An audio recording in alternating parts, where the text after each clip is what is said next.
Okay, so I'm going to do a review for Soc 1 Mount SAC Exam 2. Okay, so from Chapter 6, the first thing I'm going to ask you is about deviance.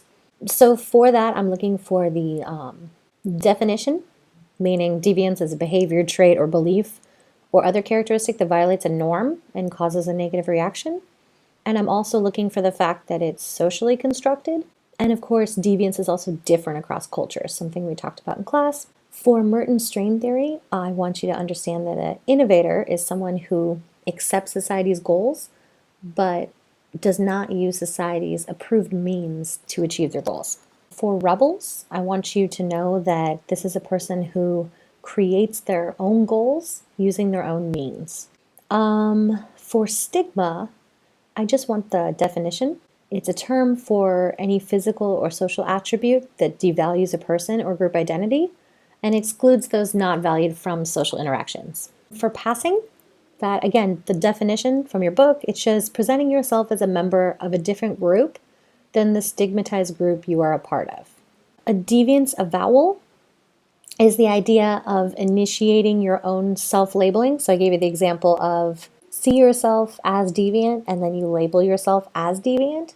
You know, like going to AA and being like, hi, my name is so-and-so and I'm an alcoholic, right? For the real life consequences of trolling, it's like that video I showed you guys. Basically that there's real life consequences to trolling, which you can see in rape and death threats that are received by women who, have challenged video game culture.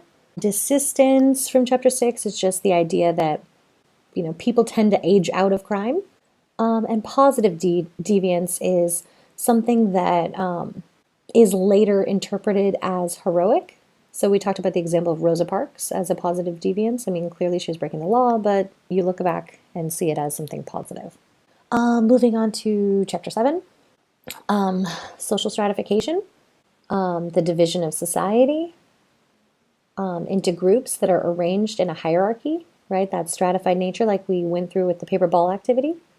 And the idea that that division of society privileges some people over others. When it comes to social class, I just want you to know that it's a division, it's a form of social stratification, a division of society based on access to wealth, power, and prestige.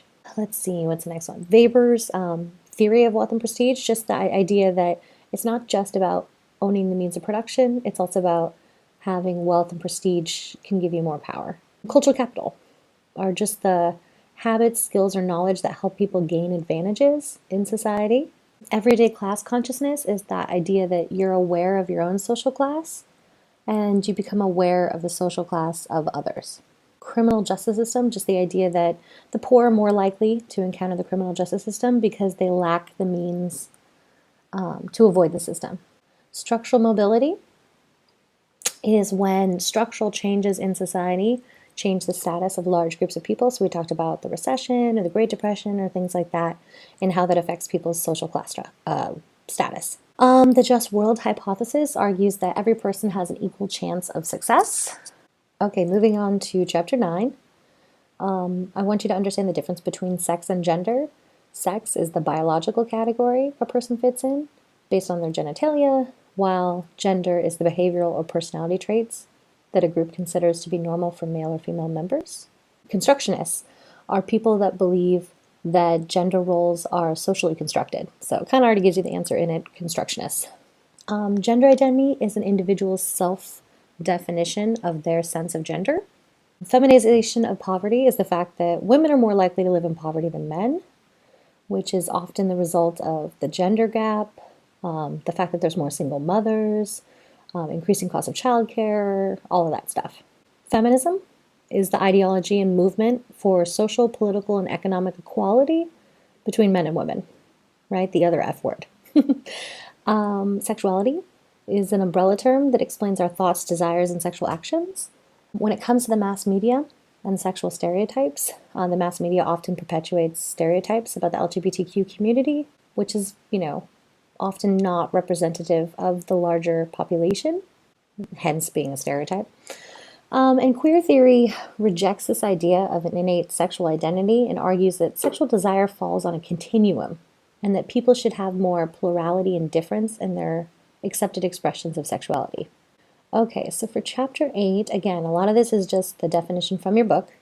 Prejudice is when you apply ideas about characteristics that are applied to all members of that group. Discrimination is the unequal treatment of individuals based on their membership in a social group, often motivated by prejudice, and it can be either individual discrimination or institutional discrimination. Conflict theory studies race by, partially linking it to these economic issues as the poor struggle for resources, and it focuses on these struggles for power and control. Miscegenation is, basically romantic, sexual, or marital relationships between people of different races. Again, a lot of this is just the terms from your book. Affirmative action are programs that attempted to rectify problems of the past by increasing opportunities for racial minorities, also for women, right? Internal colonialism, basically that's the economic domination and subjugation of a minority group by the controlling group. So we had some examples of that we talked about. It's also typically political domination and subjugation of a minority group by the controlling group. And so we talked about South African apartheid and Jim Crow segregation as examples of internal colonialism. Assimilation is when an immigrant group adopts the language and culture of the dominant group, and that minority group gets absorbed into the mainstream or dominant group. And pluralism, all I really want you to know for that one is that it encourages racial and ethnic differences. It doesn't kind of force people to assimilate.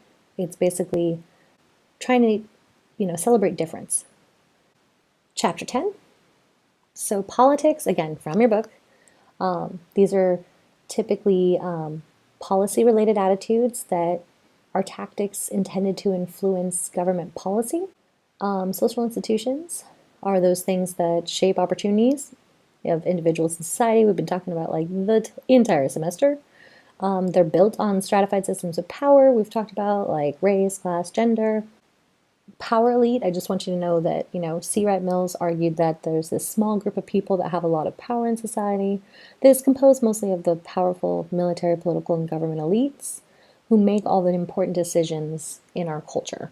Okay, so as far as fourth estate, this is this idea that the media is supposed to serve as kind of like a fourth branch of government. Tracking is when you push students towards either college prep or trade schools, right? We talked about that. Fundamentalism is the idea of emphasizing literal interpretations of religious texts to return to a time of greater religious purity.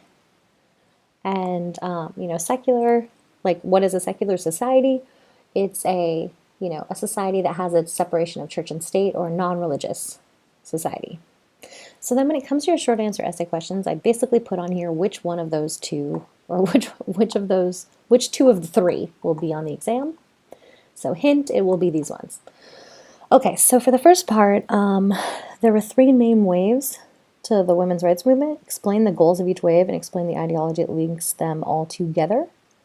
So for the first wave, I kind of want you to understand the chronological approach and just like the basic points. So especially for second wave, I'm not expecting you to put like every single thing that was accomplished or motivated towards in the second wave, but I do want you to keep in mind what were some of the main goals.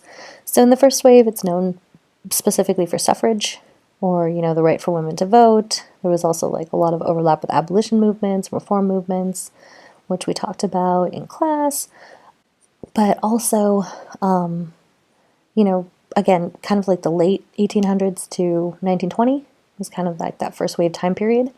Second wave was, the kind of 1960s, 1970s women's rights movement that, focused on all sorts of issues of inequality in education, in employment, in, sexual health, like access to birth control, sexual freedom, being able to have abortions, a lot of things during this wave. This is when issues of sexual harassment, domestic violence, and these kind of things were brought up to the forefront, as well as many other things that we discussed in class.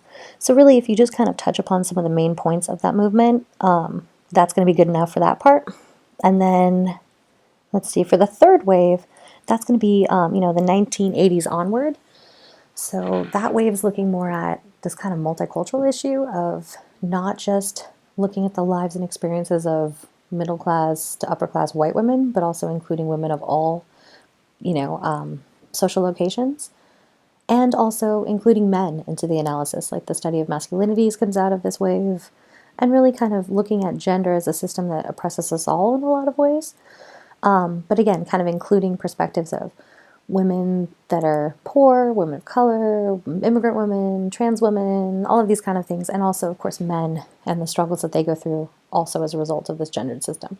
So the ideology that links them all together, all I'm looking for there is that it's feminism, the you know, belief in the political, social, and economic equality between men and women, right? So that one's pretty easy peasy.